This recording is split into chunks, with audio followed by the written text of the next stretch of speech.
We just talk entertainment. Share and subscribe.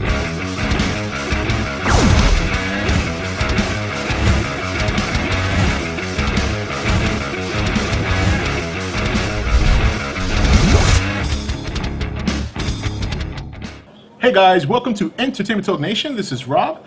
This video we're going to review episode 3 of Falling Skies. Finally, they're out of the ghetto. It felt like they were in there for a long time, but it's only the 3rd episode. And, you know, it was nice to see Pope finally get into the action. And actually having a tender moment with Tom was pretty weird. But that to me was a big deal, though. That was a big deal. They don't have many moments like that. They spend more time fighting than anything else. But Tom hatches his plan after finding out basically the blueprint, after figuring out the ghetto, the map of the ghetto that he had working on his little solitary confinement, then getting to the ship, finding out that the ship is tethered to the gate. After gathering all this intel, he executes his plan, which is to pretty much have all the skitters follow him while everybody escapes, and a small team of Pope Weaver, and the gentleman from Johannesburg, Africa, who created the suit, blow up the tether so that they could escape the ghetto. So Pope volunteers to put on the suit and make his way after this whole discussion of trust between Tom and the small team that he put together to execute this plan. And look, Weaver right away thought he was going to run for it. Pope is the kind of person to do that, but I gotta say I was very happy. And I like Pope. He's one of my favorite characters, although sometimes I wish he'd make up his mind. I don't know if this is that moment, but it was nice to see him get over the cage and execute the plan. So that was a great moment. And, you know, this episode was good. I enjoyed it. You know, we got a lot of things pretty much, for the most part, sorted out, which is good because, like I said in my other reviews, while the show so far is you know, I'm enjoying it, I don't want them to spend a lot of time in the ghetto. I like the second master when they're together. When they're together, to me, in my opinion, the show is at its best. So to see that the team broke out of the ghetto, Anne has found Ben, Lourdes, Maggie, and of course her daughter. So they're reuniting with the second mass. Obviously, Matthew he's in quite a predicament now after being putting himself out there for that girl in terms of the clippers or the shears or whatever that they found. So he's still in question, but for the most part, the team looks like they're on their way back together, and that's a good thing. Now, I love the scene where Mason torches the Overlord. That was awesome.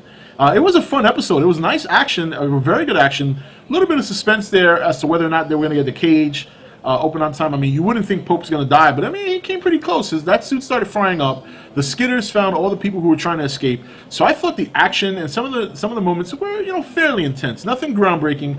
Not to the point where you're gonna, you're like, oh, on the edge of your seat, but it was fun. It was a nice action sequence, and the end result was great because I'm sure I'm not the only one that wants them out of this predicament. So I was very happy to see them escape. I like the fact that Ben and Lexi are really, really forming a bond with each other. The line brother, sister. I mean, that's a little pushing it, but I like the bond that they've developed, especially when you picked that up from last week. They didn't just forget that. There's a bond there. She's obviously very conflicted, and she's opening up to Ben because, when you see her interact with the rest of the people, they look to her for guidance and leadership, where she seems to be looking to him for that. So, I like that because that's the person she should be going to. Lourdes, I'm still confused about because Lourdes is, like I said last week, she went from being, a mole, all right, and the whole little probes in her body. Now she's like a herald, or trying to be like a herald for Lexi. But yet when she saw Anne, she embraced Anne like if they just, like it was back in the day, when they were doing work together. And she wasn't that crazy person. Because, Anne came in with the gun. She came in with the troops. And Lourdes, up to this point, had been stressing, this, that, peace, we don't want guns here, whatever. Here's Anne rolling in with the second mass, loaded, and the first thing Lourdes does is hug her. So that was a little confusing for me. I'm like, all right, where's she at? Where's her head at right now?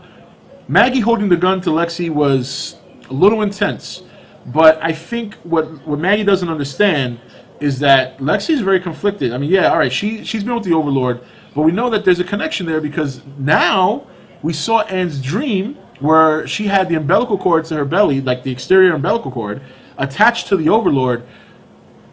Very confusing because Lexi, maybe I'm not remembering something right, but I remember Lexi being born before her and Anne were in the ship. So now my question is this. Is this the real Lexi? I mean, I know that sounds crazy, but remember, little Lexi was born before they were on the ship, okay? Then she started doing all those weird things that Anne was noticing, but the baby wasn't doing them in front of anybody else. Then they get captured by Karen and the Overlord, and they come back. Lexi's like 7 years old. She's grown like, you know, couple of years and a couple of months at that time, and she gets returned. Anne and Lexi get returned to Mason and the second mass. Now we see that during Anne's capture, she was pregnant with this cord attached to the Overlord. So I'm a little confused, and maybe I'm forgetting something. Maybe Anne had got captured while she was pregnant or something that I just forgot. But as far as I can remember, her and Lexi got captured together, or Lexi got taken first, and Anne gave herself up to find Lexi. But something's not right there. So I don't know if that's just a dream, something she imagined, if it really happened. Maybe the Overlord impregnated her with another kid that she had because of the rapid growth, and now this Lexi is not the Lexi we all think it is. I don't know. But remember, baby Lexi had powers too. She was standing and doing things that normal infants wouldn't do. So that area is a little cloudy for me right now. I'm not understanding exactly where they're going there. But again, I could have missed something. But if memory serves me right, Lexi was born before Anne and Lexi got captured on the ship in season 3. So we'll have to see what happens there. But overall, it was a fun episode. I enjoyed it. I enjoyed the action sequence of them getting out the ghetto. I thought that was great. I love the moment that Pope and Tom had. I thought that was fantastic because they never get moments like that. And these are two major players in the second mass outside of Weaver. So, and Pope, when he has his game on and he can be trusted, he's a very vital member of the group. So to see him do what he did and then see him and Tom, you know, shake hands, even hug, and share a smile, to me was fantastic. I enjoyed that. I enjoyed this. This was a good episode for me. I really enjoyed it. So I'm hoping from this episode they build on it. I'm still very interested to see the Lexi story. That's the area right now that's got me really like, wow, what's going on with that? And Matthew, you can only hope that he comes out of this in a good position. Hopefully they find him. But he's on his own right now. I don't know where the second mass is and Tom are relevant to where Matthew is. So he just needs to try and hold on until his family and the second mass find him. But anyway, guys, that's it for this video. Falling Skies Episode 3. I thought it was really good. I'm glad they're out of the ghetto. I'm looking forward to seeing where this is going to go from here. And we'll see what happens. Next Sunday night at 10, we'll see what happens. Take care, guys. This is Rob signing off for ETN, where we don't do news, we just talk entertainment. Take it easy. Thank you for watching ETN. Don't forget to subscribe and join the Nation Facebook page. You're watching ETN, where we don't do news, we just talk entertainment. Share and subscribe.